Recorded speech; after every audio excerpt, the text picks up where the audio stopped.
Okay, tuli ku Ugandan Lifestyle mwebale nnyo okubanga mutugoberera tuli ku Back to the Roots wano ku Fame launch DJ Fiki of course ajuza abantu bangi nnyo bayimbi bangi abaza okumwerekerako okuli omu ku bennyina wano The Voice Otenda boyfriend on every girl's agenda ajja katubuulirako nkwaniriza ssimu nange ndi happy nnyo okubeera naawe leero mwebale kuwa abantu amazima we mubalimbye tujja basibisa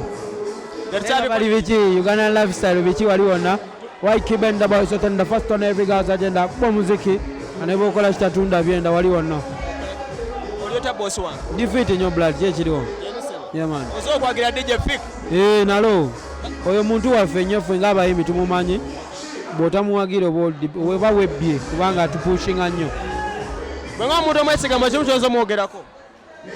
musajja mukakamu nnyo ate ali straight njagala nnyo abantu abali straight mwana YKBenda tulabiko collab of course recently gyokoze ne John Black mbadde nkusaba ogitubuulireko ani yazimba idea okubanga mwafulumya tune ennungi ng'eyo nze nazimba idea nga noonya omuntu ayinza oginyumisa obulungi endabirira nga John Black eddoboozi eryo eryange industry tekisuubira kyekisooka ne bafani tebakisuubira blend eyo neŋŋamba katugikole ki katugituuzeeko omyayi bwe yasalako studio saali disappointed yabikubira ddala nga bwe nali njagala nawandika vaasi emangu nyaawo netuteeka mu bulimba ne luyisalawo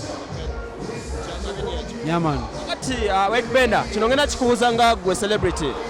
lwaki ennaku zino empisa z'aba celebrity zonoonese nnyo enki lwaki ennaku zino ba celebrity muli bakambwe nnyo eri bafaani bamwe okulabirako nga Winnie byazaakola nga Spice Diana yatabukira juza abawagizi buzibu ki obugenda maaso ennaku zino nga muli bakambwe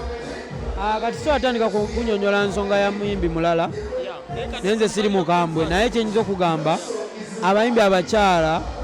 balina okukwatibwa enjawulo embeera gye bayitamu yanjawulo ku yaffe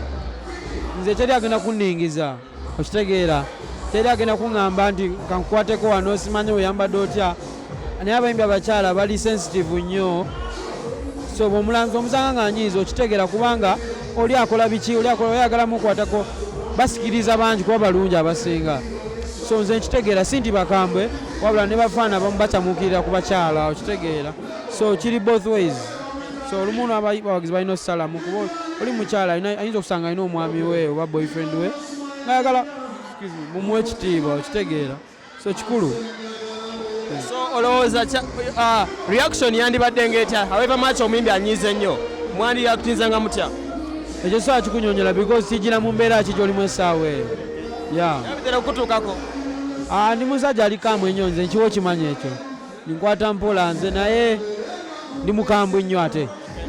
ndi mukambwe ennyo naye ndimanyi okwekakkanya benza nnyo ssebo badde nsaba obeeko ekigambo kyosibuza abantu ffe ku lifestyle abawagizi ba music wa Uganda Entertainment mubeere ku lifestyle temuvaako ne Emma ne YKBenda one love yoyo YKBenda omukulu Voice Otenda soko mbulira kagamba ako ka every girl on every boy's agenda ate boyo tekamuwaaki naye musajja gwe YKBenda Voice Otenda first on every girl's agenda akuba omuziki nga tatunda yenda yoyo simuddamu mubeere bulungi